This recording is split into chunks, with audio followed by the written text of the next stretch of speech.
Assalamualaikum, selamat datang di analisis kimia instrumen bersama Ibu Windy. Kali ini kita akan bahas mengenai HPLC atau High Perform Liquid Chromatography Chapter 1. Simak dan selamat menonton video pembelajaran ini. Sebelum masuk ke materi HPLC, kita harus mengetahui terlebih dahulu mengenai kromatografi. Apa itu kromatografi? Kromatografi ditemukan oleh Sweet pada tahun 1903. Teknik analisis pemisahan yang digunakan untuk keperluan kualitatif, kuantitatif, pemisahan, dan pemurnian. Tujuan utama kromatografi adalah memisahkan dan menghitung komponen target yang terdapat dalam sampel. Untuk prinsip dasarnya, adanya perbedaan interaksi antara material kolom dan komponen-komponen sehingga permisahan dapat terjadi. Semakin kuat interaksi tersebut, maka akan semakin lama retention time pada senyawa tersebut. Lalu, sampel yang dapat dianalisis apa saja?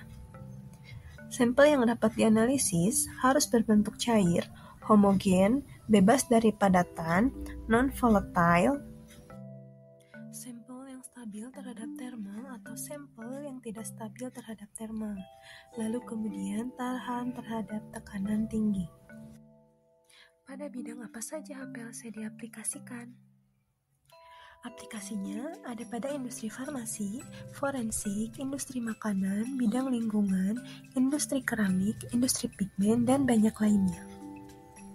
Mengapa kita memilih HPLC?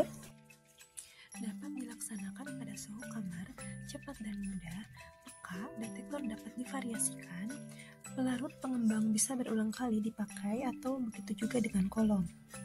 Ideal untuk molekul besar dan ion, daya pisahnya baik, dapat dihindari terjadinya dekomposisi, juga dapat menganalisis senyawa yang tidak mudah menguap dan juga termo.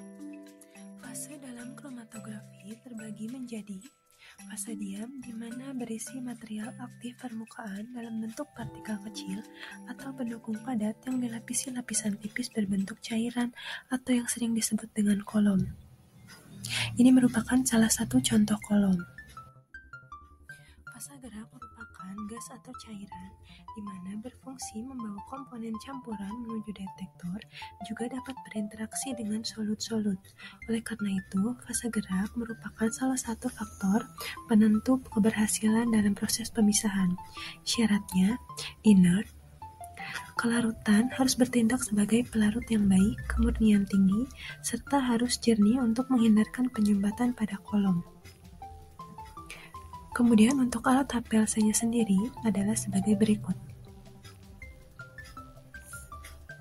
Untuk komponen HPLC terdiri dari sistem controller, online degauser, solvent delivery unit, injektor, kolom oven, kolom, dan juga detektor.